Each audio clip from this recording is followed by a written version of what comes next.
So, today I want to introduce you to the wonderful Jacqui Broderick. Jacqui, welcome to my YouTube channel and my podcast. Thank you very much. It's an honour and a privilege to be here. Thank you. It's lovely to have you here. So, just a short bio about Jacqui. She was born in Derbyshire, England, and currently lives in Ireland with her husband and 3 children. Through setting up a glossy magazine, Jacqui not only met her husband when she wrote an article about him and later also his biography, but it led to a 3-book deal. Jacqui has recently published a crime fiction novel and have 9 books coming out this year. 9. 2 children's, 3 romances revisiting the world of her first books, 3 in a crime series, and a non-fiction writing guide. Good Lord, you are a busy lady. That's astonishing. So before we start with our questions today, I guess my first question to you would be, are you therefore a hybrid author, or are you a traditionally published author or an indie author? I'm now independent. Right. I was traditionally published and became so sick of the treadmill that I started to publish independently, which is amazing. I love it. Yes, I think quite a lot of people are doing that now, aren't they? I mean, even really big names in the publishing industry are turning to the indie publishing format. Let's put it that way. Yeah. Brilliant. Yeah. Okay. So all 9 these books this year are independently published. Yes. They will be. Yeah. Gosh, you're going to be busy. Because it's all the marketing. They're all written bar one. They're the product of quite a few years' work. And life sort of, I don't really know why I didn't publish them, but there was a lot of books that just got written and then put in a drawer. And so this year or last year, I sort of got that sort of virtual kick up the backside to get on with things. Yeah. And so this year, all of those books are going to be, there's one last one that's got to be written, but the rest of them are going to be edited, rewritten, and then released this year. Gosh, yes. And all the marketing and promotion that goes around that. Gosh, you are, a busy lady. Okay, so as a romance author myself, I'm very interested to find out about romance authors, or the kind of belief systems and thought processes that influence other romance authors. So my question to you is, what are your thoughts and beliefs around love? Oh, I love love.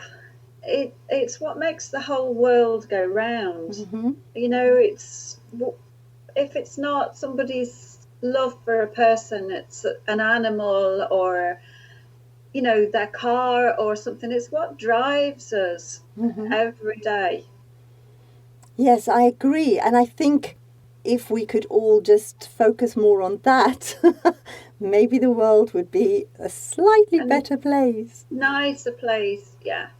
I see so many forums and Facebook things and Twitter, and it's so full of people putting each other down and such hatred and jealousy. And I'm like, why can't you just be nice, be kind to one another, which is, I think, the hashtag at the minute, isn't it? Be kind. But yes, it's such an obvious thing. Just love people, and you know, you get the best out of people if you love them.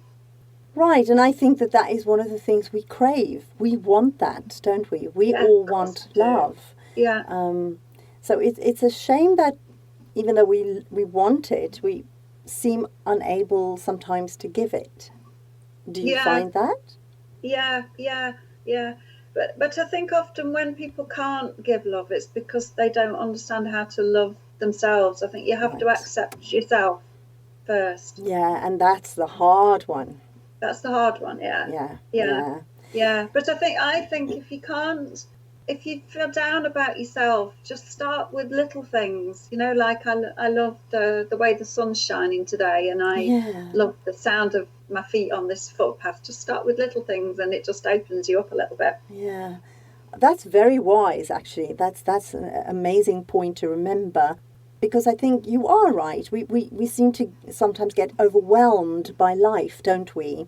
And you are right. If we focus maybe on small things and start Mm, maybe feeling grateful for those, then feel grateful for that. Yeah, yeah, exactly. Yeah, yeah, yeah, exactly. And we do. We're so lucky, really. We have so much to be grateful for. You know, you walk around a city street and there's people there kipping on pieces of cardboard in the doorway. true, You yeah, know, we're so lucky. You know, and people and such tragedies that people go through. So we are, you know, if you've your health and a house, and you know, we're so lucky. We mm. are. Yes, I Yeah. agree. And I think I was listening to another podcast yesterday, I think, completely different than these. But the presenter said something about that in this era, in this milieu, we are the luckiest, the richest Mm, we've ever been, you know? So, yeah, I think you are right. We have so many things to be grateful for. And love, I think, is one of the things that, as you said, make the world go around, but mm, also it's the thing that gives meaning to our lives. yeah. Would you agree? Yeah, but definitely, for sure. Yeah, So, yeah. so what about your thoughts around love and your beliefs around love? What about those things is it that make you want to write romance? How does that influence you to write romance in particular? Okay. I I just love a happy ending, and I always think that there are happy endings. Mm, And I think through romance, it's a great vehicle for writing. You know, love goes wrong, and I like to explore life through love. right. That you know, like I say, things go wrong, but I always like them to work out well in the end, because that's what I want for myself. Yes, and I think we all do, don't we? Mm, We want the happy ending at the end, yeah, don't we? Yeah. yeah. You made an interesting point that you learn life through love, through writing romance. I read somewhere that in order to be a really good romance writer, it's a good idea to study psychology. Would you agree with Okay. that? Yeah, yeah, yeah. I think as you get older, that you've seen more, Hmm. and I suppose that probably teaches you psychology as you know, a life lesson. Yeah, definitely. Yes, Yeah, absolutely. and Yes. you know, you see more. You see how people work and what makes them tick, and Yeah, I think, and this is the misconception I think sometimes that people have about romance. The genre sometimes gets a bad rap because I think people think it's formulaic and it's mm, just, love. And they seem to think that it could be soppy or sappy. yeah, Excuse me. But yeah. I'm not sure that's true. What do you feel about that? Do you think it is Uh, formulaic? Do you think it is sappy? I think that a few years ago there were a lot of novels that came out that were really light, easy to read, Hmm. but had equally taken just as long for somebody to write. You Of know, course. there was an awful lot of work had gone into them, Hmm. and had wonderful messages inside them. Hmm. But because they were easy to read and they were light entertainment, they became what was known as chick lit. Hmm. And it's such a derogatory term. You know, it makes it Yeah. sound like the authors are just an airhead. The people that read it are just, you know, Mm. aren't worthy. And I, for a long time after I'd written my books, would be almost embarrassed to tell somebody that I'd written books, and they'd say, "Oh, what are they about?" And I'd say, "Oh, they're just chicklet." And it's like, what? What are you doing to yourself? Yes. And it wasn't until I had a spell working as a magazine editor, and then sort of life dragged me along, and eventually I went to university and did a master's in writing. Right. And one of the modules that we did was we listened to other people talking about their careers. And we had this constant stream of people who had published a book of poetry or had published 3 short stories somewhere. And the egos were just incredible.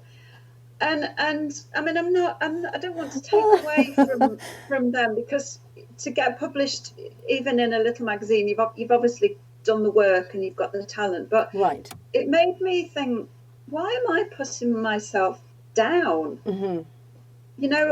And I think the biggest thing that I got from doing that course was that I'm a writer, and I don't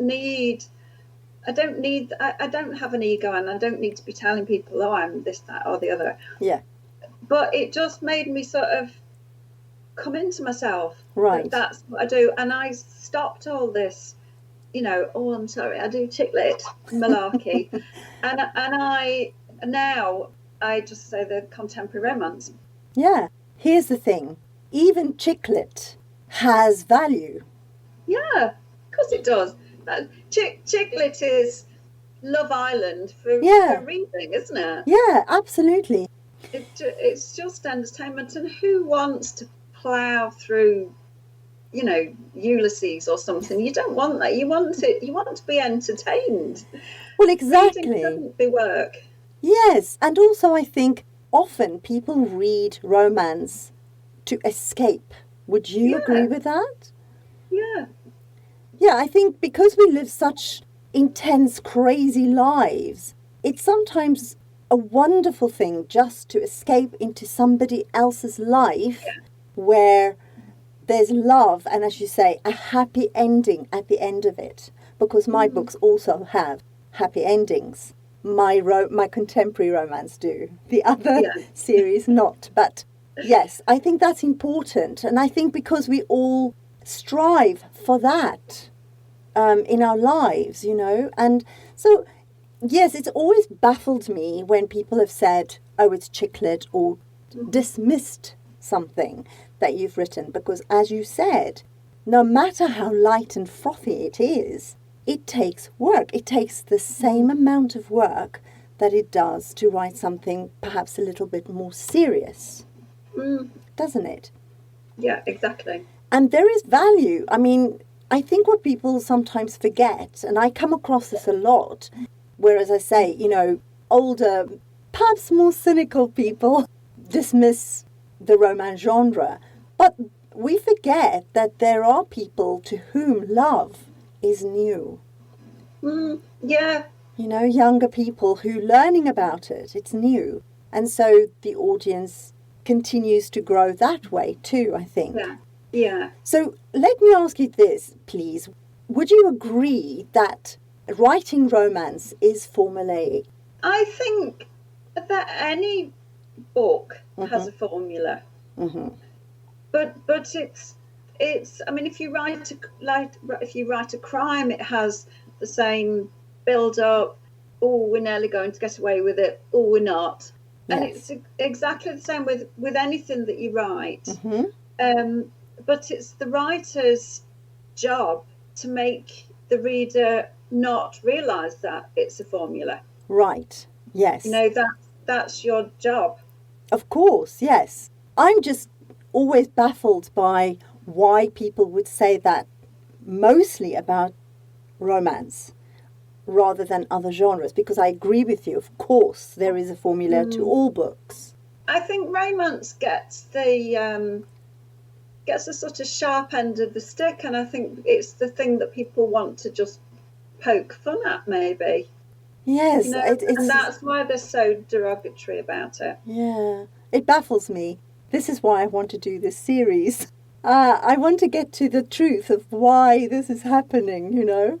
So I'm starting with romance authors, but eventually I will also look at romance readers to try and find out what's behind it. Yeah, that's really such an interesting thing to do.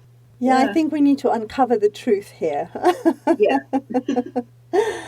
Well, Jacqui, we've come to the end of our very short interview about love and why you write romance. And I just want to thank you so, so much for being on here with me and exploring these topics, because I think it's really important. Thank you. Oh, thank you so much. It was wonderful.